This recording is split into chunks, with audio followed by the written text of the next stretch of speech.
Thanks for downloading and watching the RJ Young Show podcast. Today, I want to talk about a number of different things. I'm going to be joined a little bit later on by, Steve from Tulsa, and you'll get to meet him a little bit later on. You know how I like to do here. I have my friends on to talk with me from time to time as I try to talk and take your questions, but I'm going to start doing something a little bit different, right? So many of you know that I spend a large part of my time reading, right? Things as widely as I'm into The Last Hero by Howard Bryant, which is about Henry Aaron. Don't call him Hank. I'm going to get in that a little bit. I just finished Flip the Script, which is still over here. It's Ed Orgeron's book, ghostwritten by Bruce Feldman, about his tenure at LSU and how he got to LSU. There's a few more stories in there that I want to tell you after I've told you a couple of them on this here channel.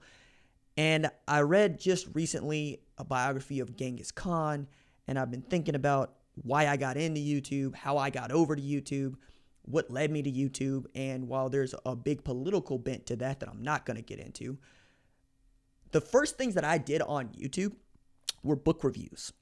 I did a book review series called I Hate Dragons because I contend that dragons totally screw up whatever narrative is you're trying to tell, because you drop an F-16 in a medieval setting and everything goes to absolute crap when you're talking about the reality of the situation, right? The way that human beings tend to write dragons is not how I believe dragons would act. To believe that you can have dominion over something as huge and as awesome and as powerful as a dragon is one of the heights of hubris that we enjoy as human beings. The only thing that is higher than us today on the food chain is the great white shark, and yet and still we try to catch that thing from a boat using a hook and a line. We are not the most rational human beings on the face of the earth. And that is also true in all these sports. Like, I'm looking at Ben DiNucci, who started for my Dallas Cowboys against the Philadelphia Eagles in an absolute trash show. But I also needed to outline for the folks that don't know that Ben DiNucci is that dude. As a matter of fact, Ben DiNucci is on par with Trey Lance at North Dakota State, and all people have been doing is ratcheting up the intensity on him with what we know as buzz. And the way that we think of buzz really comes from how we think of minor league baseball players before they hit the show. You hear droplets, you hear little bits of innuendo, rumor. You hear about what home run this man hit, and before TV, before highlights, before video, that's all we had was buzz. All we had was the Faye Young from the Chicago Defender that would travel the nation trying to record the stories of black athletes. And you would get some from your local newspaper that was following the farm team of your local pro team. And good luck if you didn't have a pro team in the area. So the way we talk about Ben DiNucci, as a 7th round draft pick by the Dallas Cowboys and a rookie, I believe is wrong, because DiNucci actually said this following the game against the Philadelphia Eagles, in which the Cowboys lost.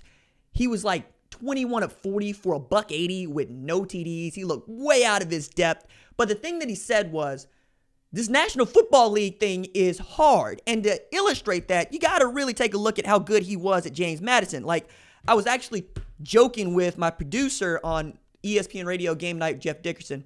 Her name is Emily, and Emily was talking about how I was just shading James Madison because, you know, I'm kind of getting after her because she went to University of Virginia. I'm trying to get to know her. She's getting to know me. But y'all know that I go deep on the college football, so much so that I probably go a little too deep for anybody that might think of college football as casual. Like, I can say DJ Uiagalele's name, and I've been able to say his name for like 2 solid years because that's the kind of show that this has been. Y'all ain't here to hear me talk about Trevor Lawrence and the COVID. Y'all ain't even here to hear me talk about how Ian Book is probably a better dual threat quarterback in the classic sense of the word, meaning get him out on the bootleg, get him out in space, and make a defender make a decision about whether or not they're going to collapse the space or let him throw on them, than almost anything else. Like, you want to know about the 2021 prospects like Billy Bowman, who was on the show yesterday, talked about why he chose to commit to Oklahoma after reopening his recruitment after being committed to Texas for like 13 months. So knowing that about y'all and knowing that about myself and how I've always felt that I need to go deeper and be narrower to get your attention, to grow this channel, to engender not just your loyalty, but your respect. Because, like, you'll know that I don't particularly care whether or not you like me. I care that I have respect from my peers, from the folks that patronize this channel. And to do that, I got to be well-read, right? I have to know what I'm talking about. As a matter of fact, one of my friends, Caden McFarland, he's the sports director at Channel 2 in Tulsa, KJRH, works his butt off. One of the things that he said was, yo, RJ, in the profession you're in, like sports talk radio, you have to know what you're talking about and you have to know where you're going. Otherwise, everybody knows that you're stupid. Which is another way of saying you can tell when people have done their homework and you can tell when people have not done their homework, and you can tell when you have a showman out there that's just going, I'm going to just get up here and do a set. So with Ben DiNucci, that is a craftsman that was just unprepared for being on stage at the Apollo, man. And you can't blame him for that because, like, look at his track record, top 10 all time in JMU statistical categories, of which there are 5, in which he is either 7th or better. He's tied for completions in a career with 479, passing yards in a career with 5,716. No, that's a season. That's not even a career. Passing touchdowns, 45. Pass attempts, 687. And total offense, 6,718, right? And he led that James Madison team to a national championship berth against this dude named Trey Lance that many of y'all know something about. And I think to myself, if Ben DiNucci can go out with the skill players that the Dallas Cowboys had and get roasted the way he got roasted, what makes you think that Trey Lance ain't going to get roasted? Like, you could say the offensive line, but usually if you're getting drafted highly, you're getting drafted by a team that's got trash for an offensive line.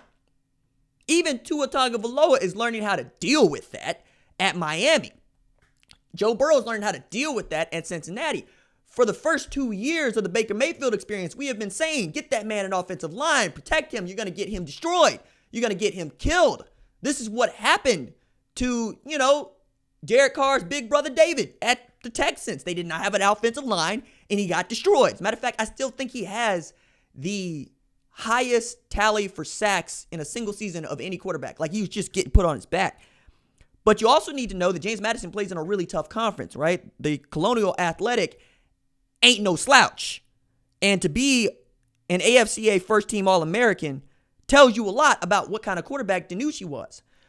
But I think sometimes we take for granted how much easier the game can be for those that are a cut above. And we tend to think of them as not working as hard.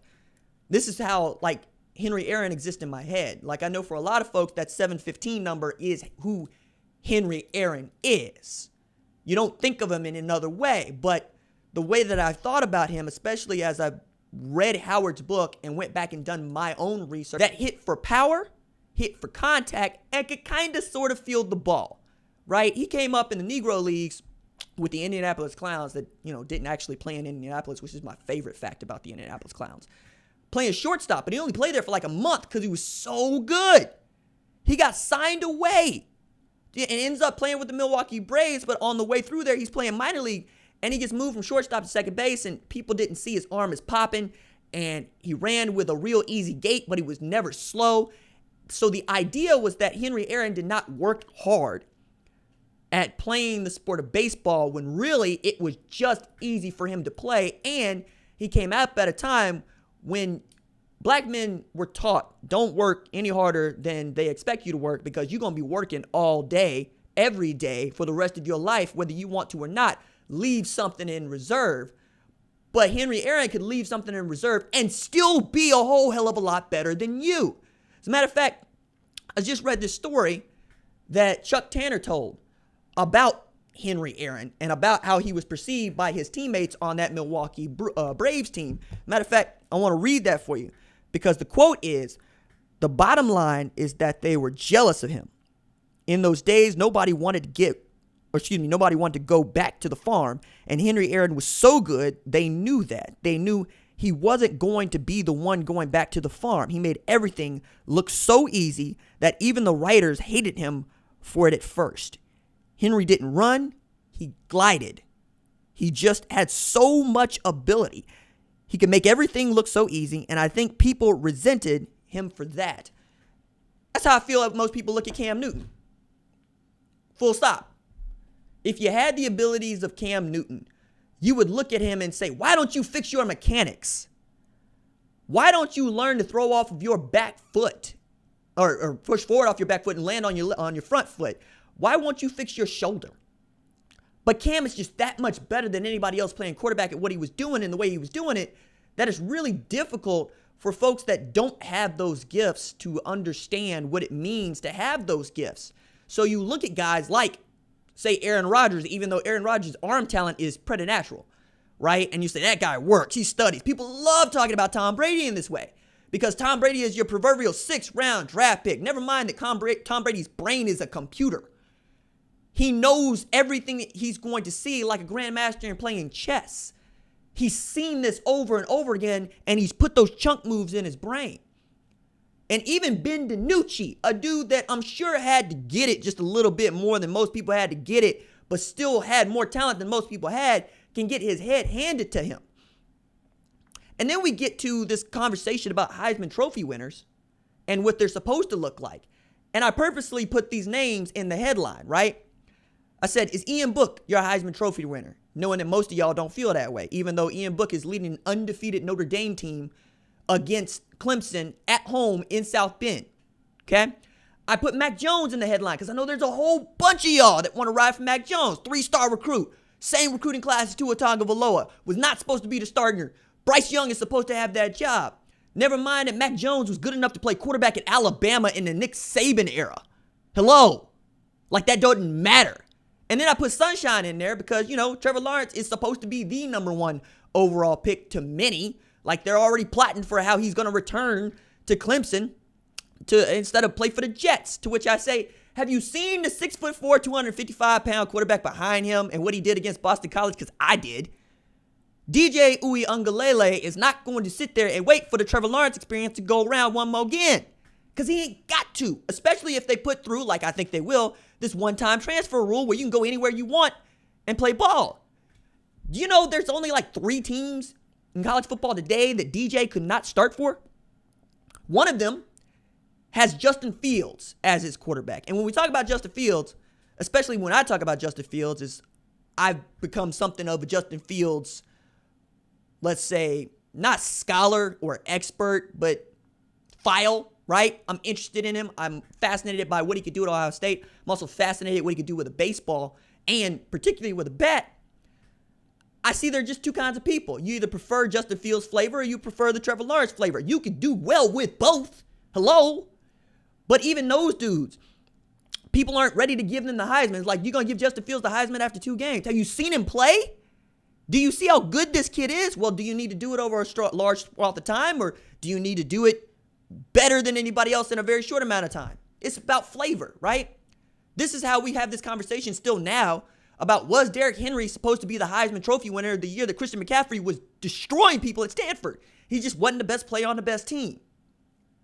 I look at those things and I wonder, because as much as I was like trashing Ben DiNucci because I'm a fan watching the game and it's my team and we play in the worst division in NFL history, I felt for him because he's not going to get another shot this weekend. They're going to start Cooper Rush or Garrett Gilbert. And Garrett Gilbert has never been more famous than when he got destroyed by Alabama in 2009. He's literally been collecting a check playing professional football for the better part of a decade, right? And couldn't really finish out at Texas. And Cooper Rush wasn't even on the 55-man. Nobody's looking at Cooper Rush to be their starting quarterback. He's a punchline. But DiNucci is not only going to have to sit here and suffer this, he's probably not going to get another shot to be the starting quarterback for the Dallas Cowboys again. We know that when Dak gets his ankle back, that's what it's going to be. Don't know whether or not Dak's going to be the same quarterback because he was having one hell of a season. And he was proving all y'all jokers wrong. And I was having such a good time about it because I believe in Dak, even as other people don't. And we got Dallas Cowboys fans talking about tank for Trevor. Nah, man, Trevor Lawrence ain't going to fix the Dallas Cowboys. No more than Johnny Manziel was going to fix the Dallas Cowboys. You know what that Johnny Manziel pick ended up being? Zach Martin. You know what Zach Martin was on? The best damn offensive line of the 21st century. It's also wild to me that the Dallas Cowboys have had two of the best offensive lines of all time, and only one of them won a Super Bowl. That's with Troy Aikman back, when I'm like 9.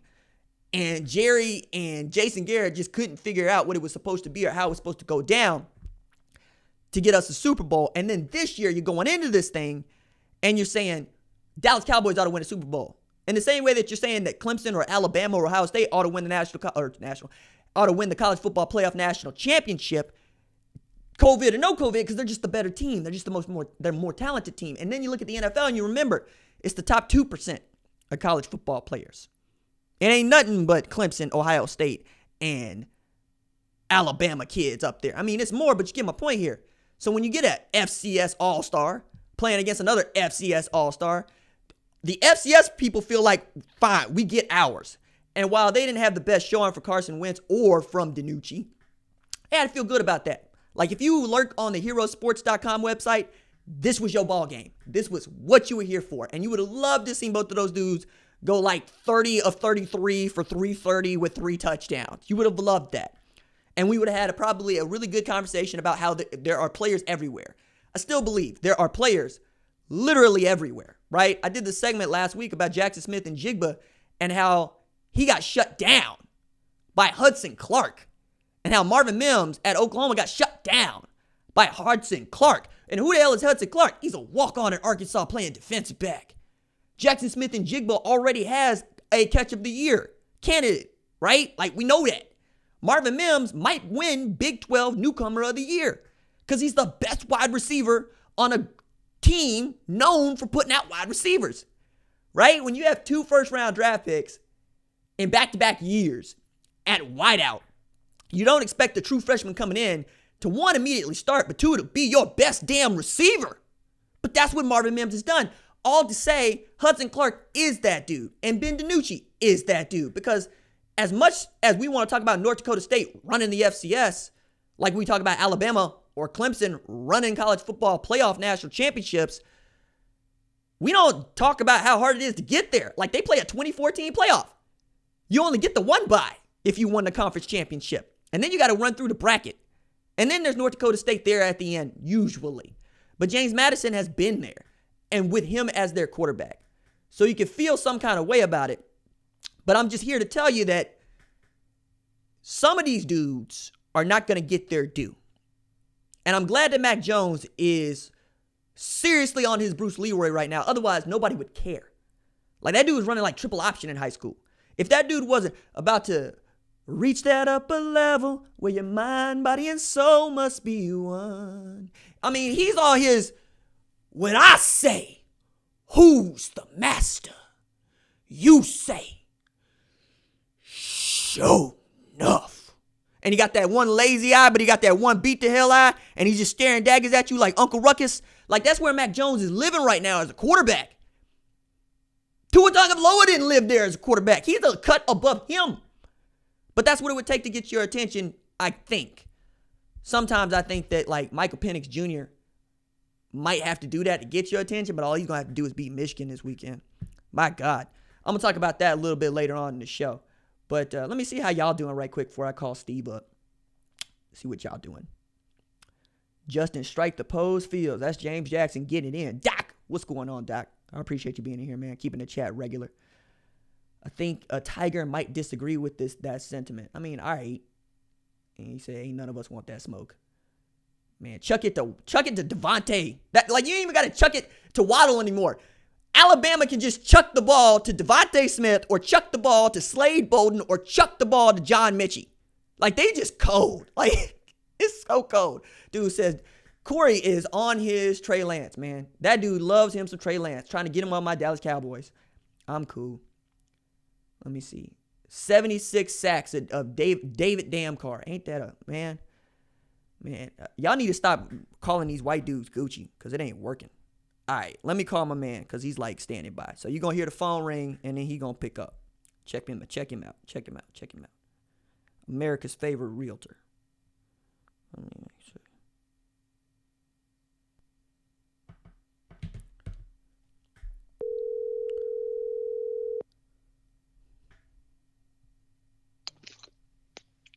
Hey, RJ.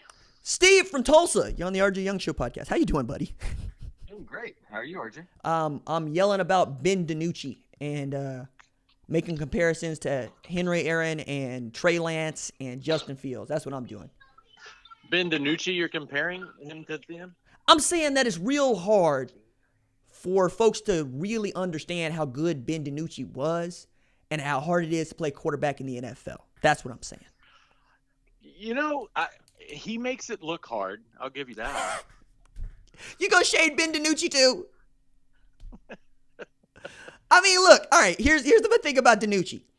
He was destroying at James Madison, so much so that he's playing opposite Trey Lance. You know that dude that everybody thinks is going to be a top 10 pick?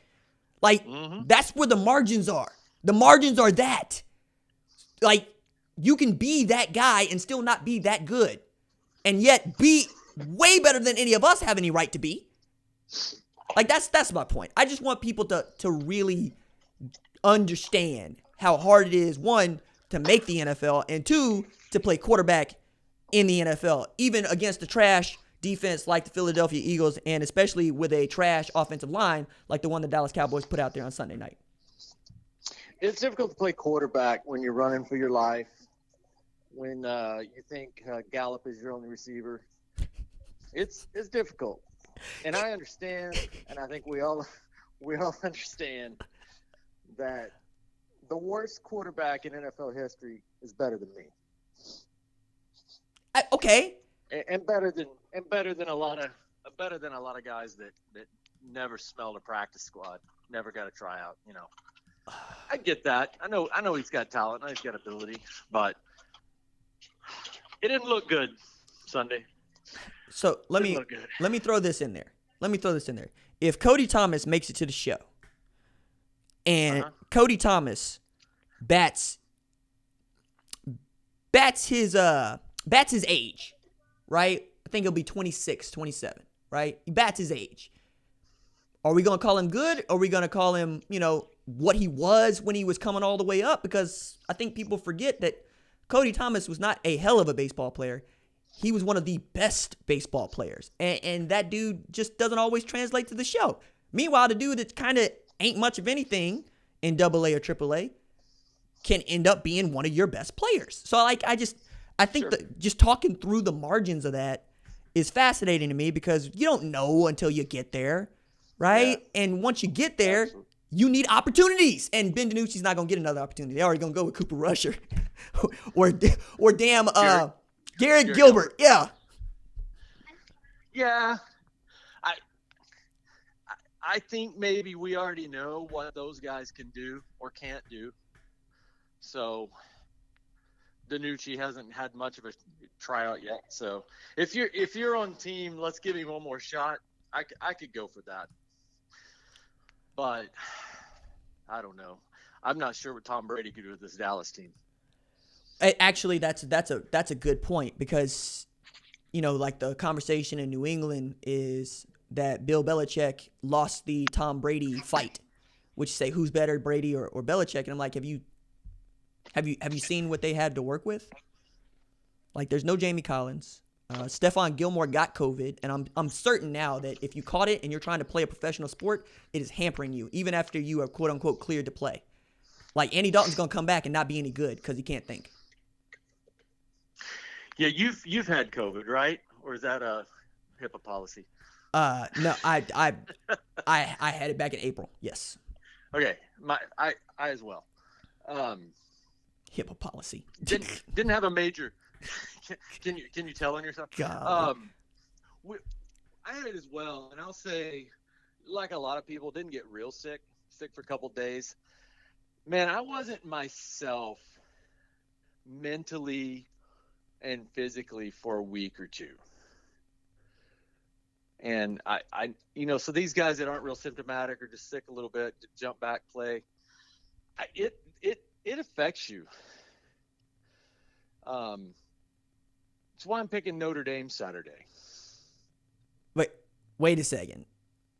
You gonna pick Notre Dame Saturday based on COVID? I don't think Trevor Lawrence is gonna be his 100%. He ain't gonna play. It's DJ's show. Then I'm still picking Notre Dame. Okay, all right, because that was also. I'm saying if they try to if he gets a negative test Friday and they decided he could play, which I hadn't heard that, so you feel me? Oh, okay. So let me. Last I heard they were going to maybe let him play a little bit, and I don't think he's going to be very good. Well, he does. let me throw this out there. So Lawrence has been at practice, right, more or less, but he's going to travel with the team, but he's not going to play because of COVID protocol, right? And Dabo came out and said that immediately following the win against Boston College, and then he's doubled down on that. Plus, the way that DJ played in that game, because I watched every minute of Clemson's 34-28 come from behind victory, and what I don't think that people actually understand, one is Uiagalelei is that dude, and two, as much stuff as people talked about Travis Etienne in the game that he had, he was getting stuffed all day. He could not run the football. He did all his damage throwing catching the football, which means he's catching it from the true freshman who went for 342 on 30 of 41 and also rushed for a touchdown. Also, shouts to me. I have a piece coming out about this on foxsports.com later on. So, I'm zeroed in on Notre Dame Clemson. I'm in on it. All to say, Notre Dame better win because, the other thing about Clemson is that they did not have their quote-unquote quarterback on defense in James Skalski, but they also didn't have his running mate Mike Jones, and they also didn't have their starting defensive tackle Tyler Davis, which say they're down 3 starters to start with, and Brent Venables is trying to figure out what he got, and they got exposed against Phil Jurkovec and Jeff Hafley for one half. They go down 18, halftime is 15, they go win it in Death Valley. But the thing that I thought was wild and fascinating to me is how good the kid looked, which also, I talked about this a little bit early on, but it ain't going to be easy for Trevor Lawrence to just kind of be like, I don't want to go play for the Jets. I'm going to go play for Clemson again because Uiagalelei can go anywhere he wants and play right away as soon as they pass this transfer rule. So, yes, Lawrence having the COVID matters, but it ain't going to matter this weekend. Yeah, I mean, it's not going to be pretty. But and I don't want to walk back my prediction. Okay. But I do also not have a lot of confidence in Notre Dame to win any game that matters, unless they're playing OU. Oh, see, now that is a conversation that is worth having because in the Brian Kelly era, they're like 1-6, 0 for 6. They're awful. Going back to 2012 when they beat Oklahoma and then they get handed their head by Alabama in a national championship game. But this is also the game that we wanted to see in 2018, right? Because if we'd have seen Notre Dame play Clemson in an ACC championship game, we don't have to watch them in the college football playoff and get run, right? So we all feel that. We all still feel that. That I get that, and I think that that's worth talking about. But the thing that bothers me about this game from the Notre Dame perspective is they are a power running defensive team. I never thought of Brian Kelly's Notre Dame as being a power running defensive team. The idea that Ian Book might not go for 300 yards in this game, yeah, I'll put that out there. But that he might not get more than 20 pass attempts, I hadn't actually thought about until leading up to this week when that actually might be the move. You want to keep Clemson's offense off the field and keep their defense on it for as long as you possibly can. So, I don't think that your prediction is necessarily wrong. I just think the way that it gets done is going to say as much about where Notre Dame is as it is how deep Clemson is. Because Clemson, we think, can lose this game, but I don't think they can lose this game. Nobody's going to let Clemson into the college football playoffs. Does that make sense? Yeah, I mean, there's no question Clemson, Alabama, and Ohio State are 1, 2, and 3 in some order and several touchdowns better than the next team. Who's going to be the 4th team? In the playoff? Yeah. Well, if you just project it out, the question would be, does a 6-0, I guess, or a 7-0 Pac-12 team get in? Regardless of the fact that that's even possible. Oregon probably has the talent and the weak schedule to get them to that. Let's just say they do pull it off. I'm not necessarily confident in that, but if Oregon can go 7-0, do they get in over Cincinnati? Yes. If Cincinnati can win in their championship game, what would that put them in? About 10-0, 11-0? Do they get in over 7-0 Oregon? I mean, of course not. Yeah, I mean, because the same reason Central Florida didn't get in, right? Central Florida's looking at Georgia and being like, wait, that's our spot. No, it's not. We don't think you're that good. We blew everybody out. We don't care. That's what Cincy could do. Cincy could blow everybody out and still just get that New Year's 6, right? But to your point about Oregon, their schedule is Stanford, Washington State, UCLA, Oregon State, Cal, and Washington. Like, it's where's the loss? Exactly. Not any good. Exactly. Like, I like to think that maybe Stanford got something for them, especially this first night that everybody's going to play. But, well, right? Yep. Which is to say that, they're going to do the least with them. Over-talented, underperforming. Golly, it's maddening. It's maddening, right? But they also get Arizona State to start. And I'm like, Arizona State's awesome. Like, they're really good. Like, that would be my pick to win the Pac-12 championship because they get Oregon in a conference championship, right? Otherwise, if you're just playing 7 straight, it's just Oregon, right? Like, I feel like Oregon could be this year's Utah, if that makes sense. So yeah. So the path for the Bearcats would be Oregon goes to the Pac-12 championship game and faces Arizona State or USC, one of which gave the other one a loss. That team beats Oregon, which is entirely possible, and you just have a complete, we call that the 3 Oklahoma. or 4-1. Yeah, you have a couple one-loss teams or 2-loss teams in the Pac-12 versus an undefeated Cincinnati. You still may not get in if you're Cincinnati, but they have a better shot against a one-loss Pac-12 team than an undefeated, of course. Well, here's the thing, though. Like, remember that Utah's into the playoff. All they got to do is beat Oregon in the Pac-12 championship game because Oregon had lost to Arizona State, and they can't do it. Utah give me 2 losses, right? Utah give me 2. And yet, I look over at Oklahoma, who was that one-loss conference champ, right? And any other year, I'm also looking at who finished runner-up in the SEC. Like, are we really going to look at Alabama running over everybody? Let's say Ohio State running over everybody. And then you got a one-loss Pac-12 champ. You got a one-loss SEC runner-up that might be Georgia, right? Who's undefeated because Florida's already got the loss. And then you got grading you, right? It's who do I think looks the best? So it could be, let's say Ohio State wins a conference championship with 5 wins total. They're going to get in. Everybody's going to be like, they didn't play enough games. According to who? According to each one of those people on that committee? No. They look at Ohio State and they say they need to be in because they're that good. And it's also, I think some of this is TV market. What's Cincinnati's TV market as opposed to Columbus's TV market, right? And how many people are going to tune in to watch Ohio State from across the country as opposed to Cincinnati? This is why Central Florida was like, we have the world's largest undergrad, and y'all don't want to put us in there? Yeah, well, you don't actually, you don't do well nationally, so.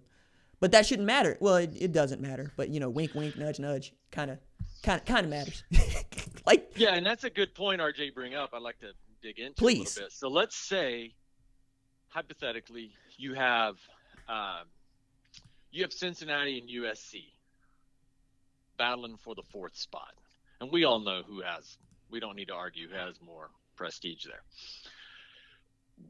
Let's say Cincinnati is clearly the better team, undefeated. USC has the 1 loss. Does the prestige, does the tradition, do the eyeballs, is that a tiebreaker, or does that actually boost people over people they don't deserve to be over? I think that USC gets in if it's equal. Right, sure. Right. And that's how you got to look at it. That's how you got to look at it. If they're not equal. I think a 1-loss USC Pac-12 champ is equal in my eyes to an undefeated Cincinnati when we're talking about who deserves more. But if you're looking at the scoreboard, which is what I like to prefer to, who lost? USC. Who should be in? Cincinnati. Ain't nobody beat them.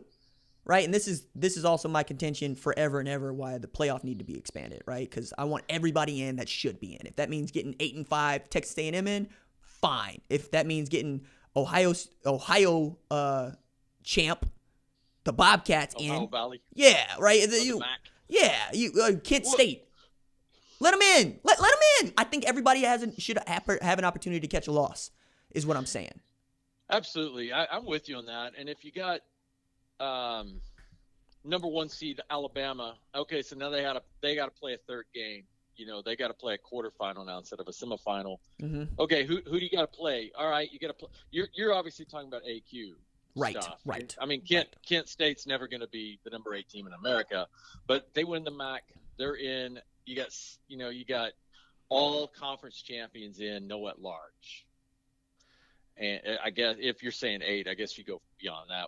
We're talking some at larges, but you got Kent going on the road, probably a home game, right, for Bama. You got Kent going on the road on December 19th or something like that to Alabama.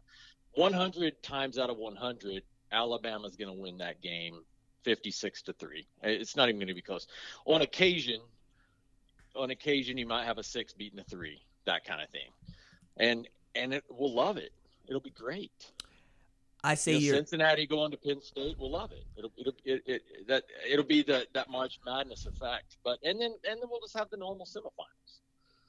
Right. Is that what you're envisioning, or you say let's go 16, 24? I'm saying, 32? well, the FCS uses 24, so I don't see why we couldn't use 24. So but 24. But I've said Just a minimum start in 16. December? 16, Okay. right? And yeah, start Thanksgiving. Hell, like what do we learn about this season? We can play fewer games.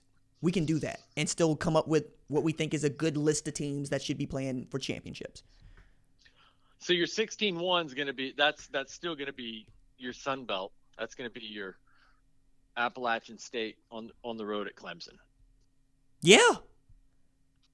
That, Coastal Carolina. Carolina. Like, Coastal Carolina is ranked the number 15 team in the country right now because they're undefeated, which is right where they should be. They went on the road and won at Kansas. Shoot. Coastal Carolina travels, what, few hundred miles? 14? I thought you meant fans. I was going to say 14.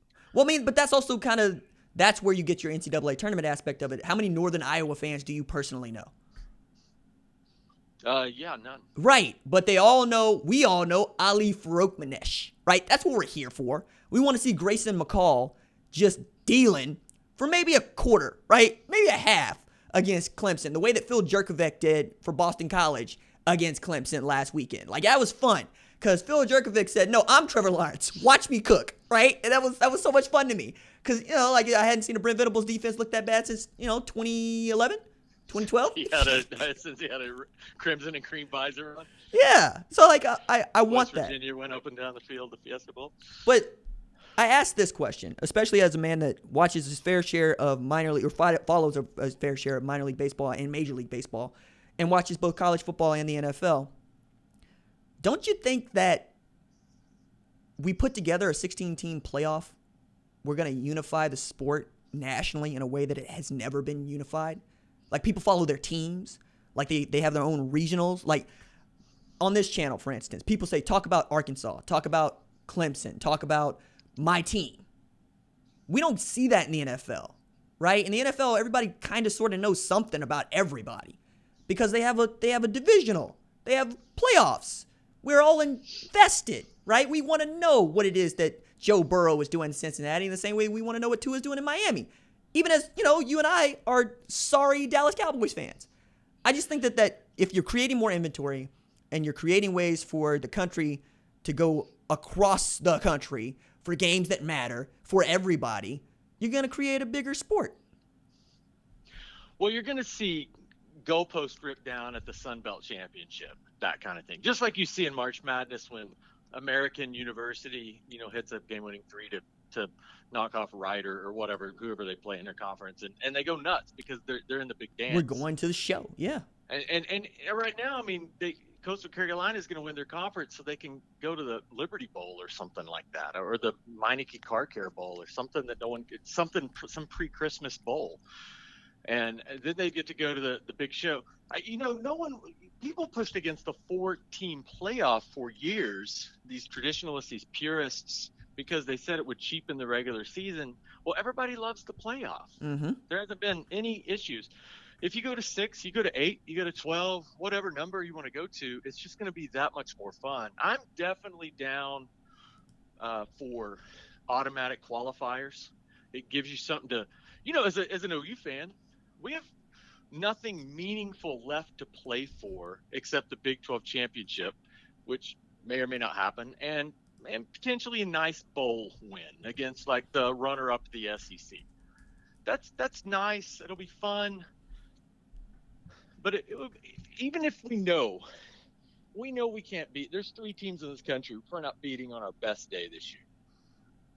But we still want to get there. We still want the chance. And It cheapens the regular season a little bit when you're out of it in September.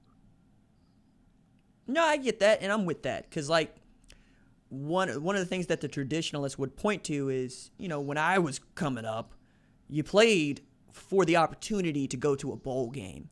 To which I would add to that, hey, man, there were fewer bowl games, right? Like, one of my buddies, he went to Stanford, and he was like, way back when he graduated, right, 80s, all we wanted was to play in the Rose Bowl because that was your vacation, right? That was what you worked for. If you got named the national champion at the end of the year, okay, cool, right? But like for Oklahoma, you played to get to the Orange Bowl. Like, that's what you wanted. That's what you were after. If you're undefeated, you got a shot at finishing 1, 2, or 3, depending on how a bunch of people with pencils feel, which is how I end up stabbing at the Baseball Writers Association every single year. However, because the game has evolved into being made for TV, literally, we have more bowl games than we have teams that are eligible for them. We need to rethink what actually matters. And if you're going to tell me that the bowl games matter, then keep your bowl alliance. Don't even go to the BCS. Don't go to a college football playoff. But if you're going to tell me that winning titles matters, whether it be league or otherwise, you have to expand the playoff. Because, like, the idea that the SEC runner-up can still play for a national championship ought to piss you off. It ought to make you mad if you're about winning, right? And people will tell me that they're not about winning, like they're about pageantry and tradition. I'm like, no, you're about your team. If you're an Ohio State fan, this works for you. If you're a North Texas fan, you just got to hope that you get to see Mason Fine for 4 years, right? And I don't think that that's fair. I think that the kids should have an opportunity to decide who goes and who doesn't by the scoreboard. But, like, that's a soapbox I've been on for, like, 2 years, and I feel terrible just dragging you onto it once again. I've never been a big 16-team, 32-team, 24-team playoff guy. If it happened, I wouldn't be upset. I mean, but let's just we all know the way to get there is just to keep adding on. I mean, if you look at the 68-team NCAA tournament bracket. That was once 32? 32 forever. Yeah, it was 32 for a long time. And the NIT was a great tournament then because really, really good teams didn't make the NCAA tournament back then. And then they expanded to 64, and I guess it probably got better. And we got used to it. I mean, no one remembers it being 32 at this point. And so you just get traditions just kind of start over. They become new. And if we had a 8-team, 16-team, 12-team, whatever tournament for football and everyone had a shot, I think it'd be great. I think everyone would love it. Even if we went to 6 and put in one group of 5, kind of had a group of 5 play-in game. The at-large berth team. The at-large berth that's going to go to Notre Dame every year. The Notre Dame berth, yeah. And, or the team that you don't like, which is the SEC runner-up. You know, I mean, even if you have to do that, we know in basketball the number one team doesn't always win, but no one cares. We're fine with that. Right. So I don't know why we're going to care if 8-5 Florida State advances around or something in this. I mean, I don't know why it's going to matter. The same people that would tell me that the rankings don't matter, because that's my favorite thing to do every week is to just talk about the rankings when they come out on Sunday, are the people that also would tell me that, my team should be in the playoff even though they're ranked number 7 in the country. Like, okay, dude, you can't have it both ways. But to the point about expanding the playoff, how did you feel about this 60-game season that ended in what I thought was a fantastic playoff system? Man, I enjoyed it. Number one, my team made the playoffs for like the 5th time in my life. Steve's a Padres fan, for those of you that don't know. Sans our best 2 pitchers.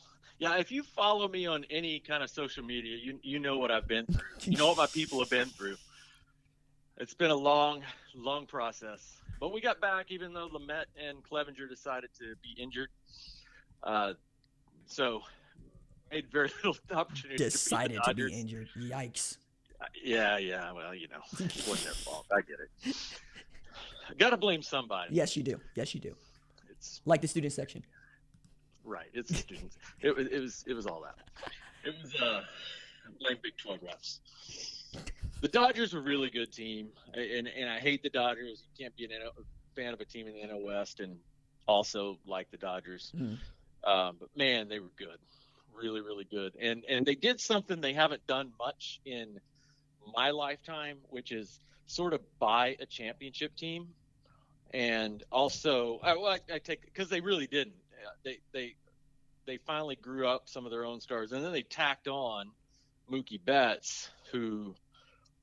It's tough, man. It is tough to get traded with the label that you're like the greatest player in the game and get a $100 billion contract and then actually live up to it. Root against him all year because he's got LA on his cap, but the dude brought it, man. He lived up to his billing. But hats off to Betts for the way he played. I mean, it was a fun process. It was fun how they played every day. There were no travel days. It stinks to not have the fans and that kind of stuff. But the Major League Baseball definitely maximized a very difficult situation. After it looked like they had crapped it all away, which would have been. It didn't get off to a best start. Hashtag Marlins. Hashtag Cardinals. But even before that, like, they could not agree on how to split the billions. Like, that was bothering me so much. And I get that a big part of baseball's history, especially as I'm digging, is labor dispute, right? Like, that's what it is, right down to the reserve clause. Like, I'm reading this biography of Henry Aaron right now.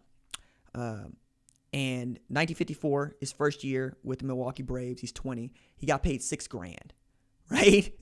Even in 1954, that's still nothing, right? That's still nothing.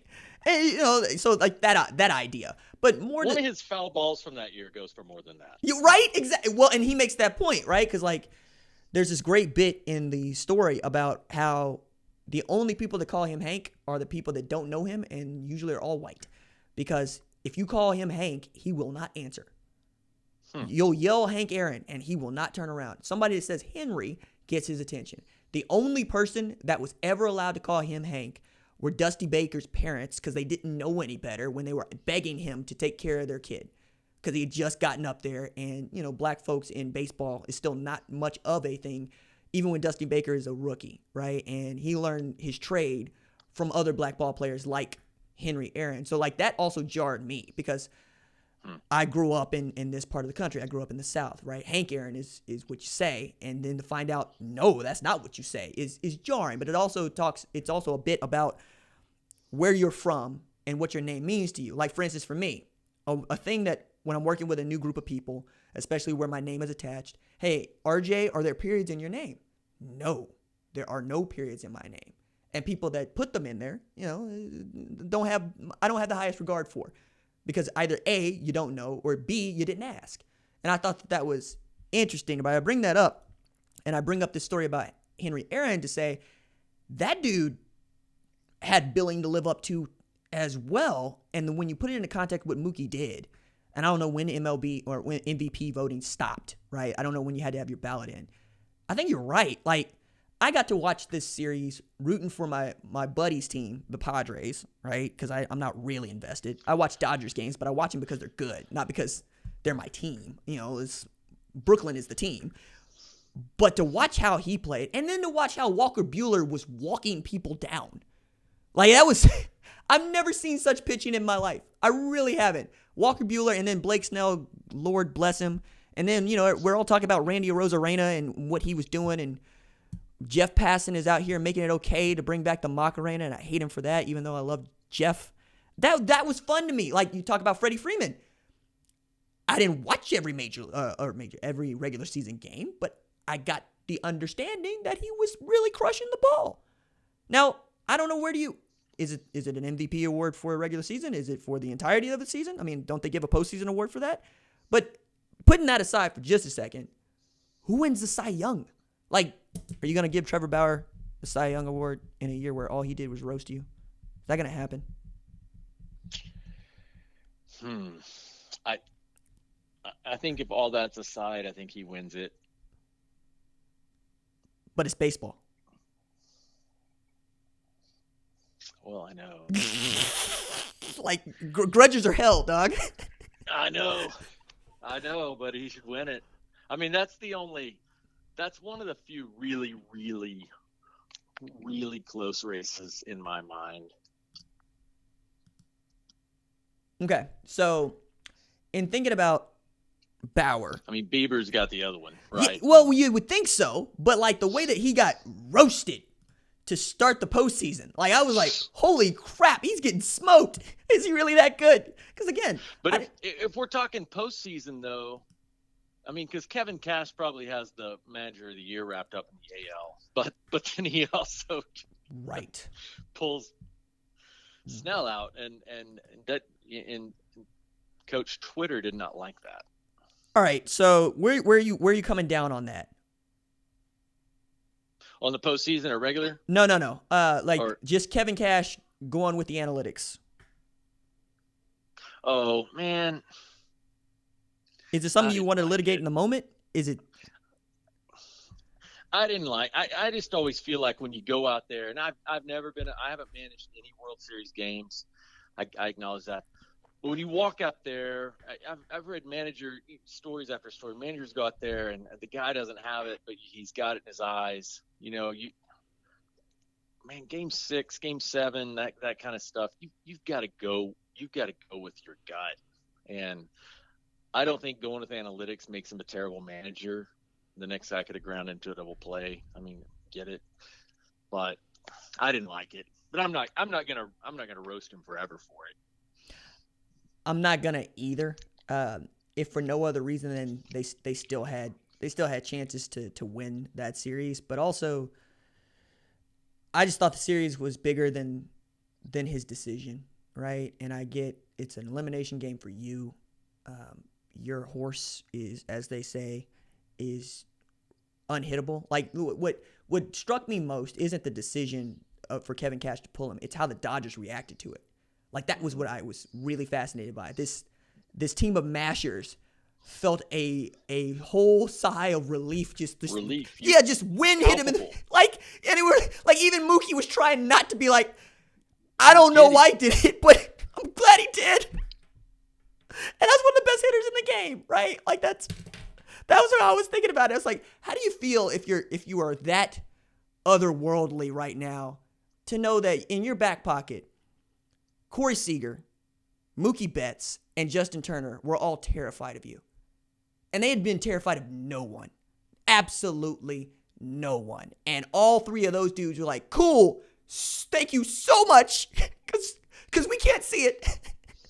If he left Snell in and the next two guys hit doubles off the wall, which they pretty much did off the other guy, no one's talking about Kevin Cash making a bad decision. And that's the tough part of being a manager. When you make those kind of decisions, you're putting yourself out there. It's kind of like going for it on 4th and 1. Yeah. Or going for 2. If it doesn't work, you get roasted. And he took a risk and it didn't work, and it cost his team the series. Well, I say it cost him. They were going to need to score more runs, but. Do you think that Tatis Jr. should get the consideration that Freddie Freeman does, even as you say, Freddie Freeman ought to win the MVP award for the National League? Because I kind of just want to talk about Tatis Jr., so that's why that's a really horribly framed question. I'd love to go an hour on Tatis Jr. Okay.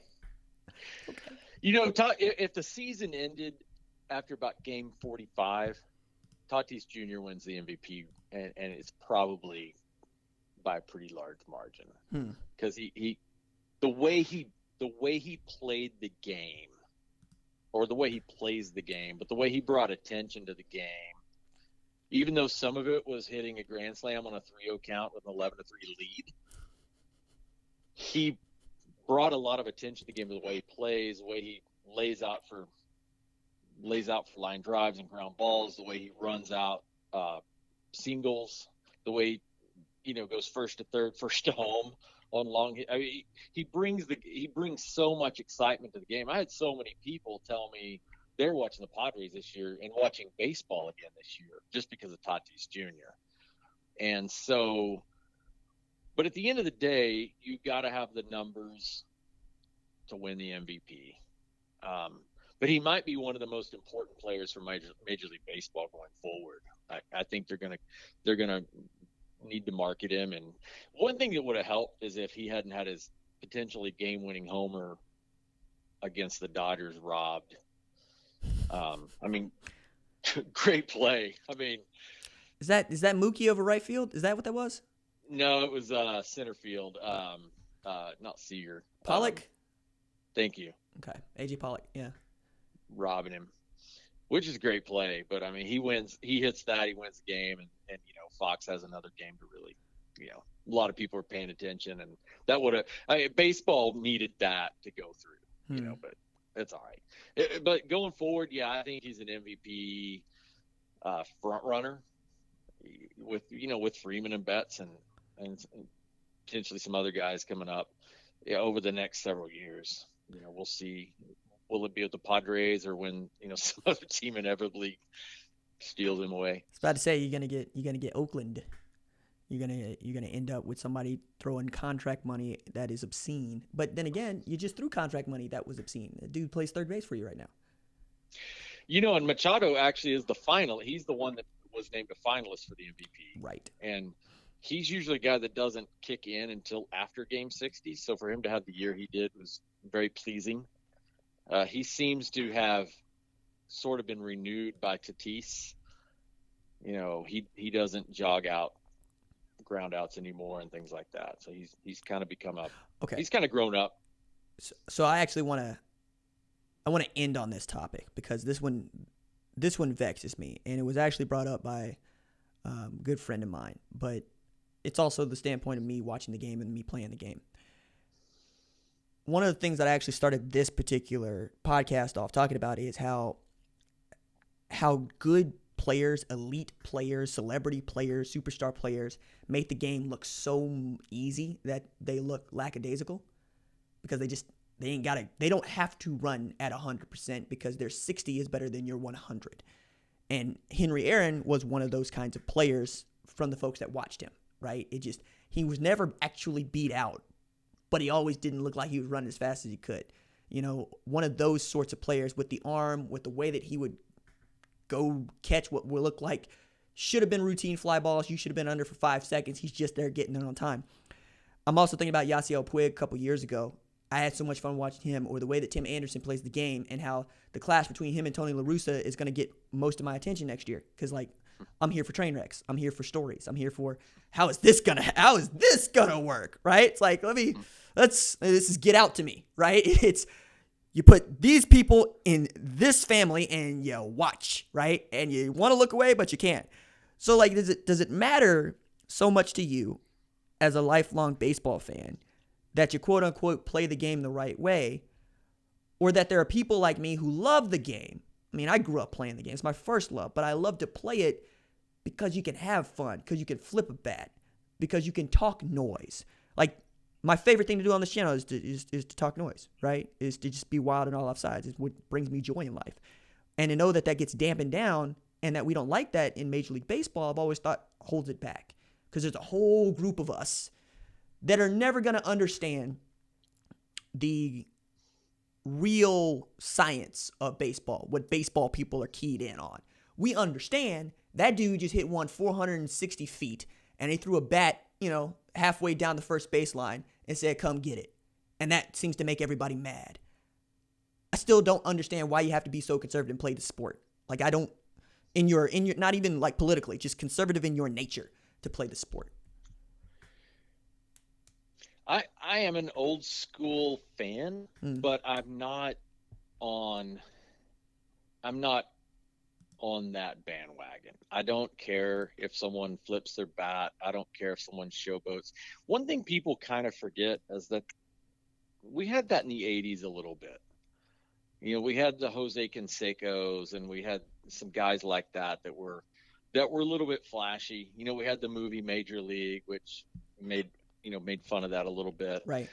We had, we've had guys that have sort of pushed the envelope on that stuff for a long time. And it's really not, for me, when I want to protect the integrity of the game, things I don't like are guys that can't hit for contact, guys that pull so much that they can put the third baseman in short right field. Manny Machado had a catch this year, had an unassisted out, caught a pop-up in the right field corner foul territory on the warning track.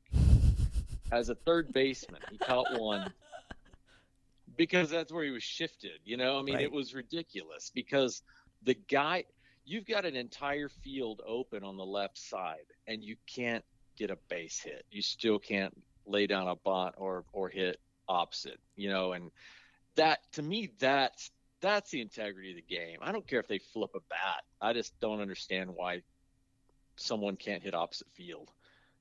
You know, why some guy has a massive hole in his swing. Play the game the right way, hit the cutoff guy, that kind of stuff. I care more about that than I do if someone shows up a pitcher. Honestly, I'm here for that. I like that, man. Next time throw at him. Let's empty the benches. Let's go. I'm here for it. Oh man, no. I was telling stories about Barry Bonds the other day, and I was reminded that Max Muncy did the same thing to Madison Bumgarner like last year, in that Muncy hit one into the cove and was taking his time, admiring his work, and Madison Bumgarner picks up the bat and like throws it back at Muncy's feet, and Muncy's like, "Go get it out of the ocean, then." And I'm like, "Yes, Give me all of that. Give me all of that. All of Madison, all of Muncy. Let me see him come back around. Don't you dare pull Madison before he gets back to that plate." Like, yeah, give me that. That's good for baseball. Give me that Muncy Bumgarner feud. You're tuning in to the game because this guy's throwing again. He's up against the Dodgers again in the rotation. Mm-hmm. You're watching that, and you can say, "Oh, don't get upset because he flipped his bat." No, dude. As fans, don't get upset about it, but as pitchers, yeah, get upset. Throw at him. Let's do this. That's why we watch. If you say baseball's boring, well, that's a good way to make it not boring anymore. Yes, 100%. And then, then it's about players, which is what the NBA does so well now. It's about players. You get to see LeBron James versus Giannis is what you want, or you wanted LeBron James versus Kawhi. You don't think of the teams. Like, I'm young enough for LA and Boston not to mean that much to me. What means something to me is Kobe Bryant, right? What means something to me is Kevin Garnett. Like, that's what I grew up with, but that's also what baseball was becoming when I was a kid. It was Alex Rodriguez and Ken Griffey Jr. as much as it was the Seattle Mariners, and then later it became Derek Jeter's New York Yankees, not the New York Yankees, which as I get older is a wild phenomenon because, like, the Yankees stand alone. Like, the pinstripes stand alone. Even as Mantle was there, Maris, Gehrig, Ruth, all those dudes, it's still the Yankees, right? Because, like, the mystique is the uniform, and now we're at the place where the mystique is who's the person. We talk more about Odell Beckham Jr. than we do almost any other wide receiver not named Antonio Brown. But neither one of those dudes, at least presently, is the best wide receiver in the game. And that guy has been sidelined for like mitigate when I take somebody else to the ballpark is baseball's boring, RJ, and it lasts forever. Like, baseball's not boring, but I understand your point. There's nothing boring about watching a dude take a 3-0 count to get the walk. I want to see Fernando Tatis Jr. swinging 3-0 with the bases full up 2 digits. Like, I want to see that. We wouldn't be talking about his walk on 3-1, 2 months later. 100%. Absolutely. Baseball, that kind of stuff makes you watch, and they need it. Padres have pinstripes now, but it's not the same. Not why we watch. Steve, do you want me to plug your Twitter account? Do you want me to plug your job? I want to do both of those things, but I want your blessing to do it. You can do whatever you want. I will always appreciate it. Okay. This is one of my best friends. His name is Steve Bullard. Follow him on the Twitters at Steve Bullard on the and I've been following him for a couple years. It's actually how we got to be friends. He co-founded the Pearl House, which is really outstanding because you put black girls through school, which I 100% love. Please visit thepearlhouse.org for more information about that. His wife, Courtney, is awesome.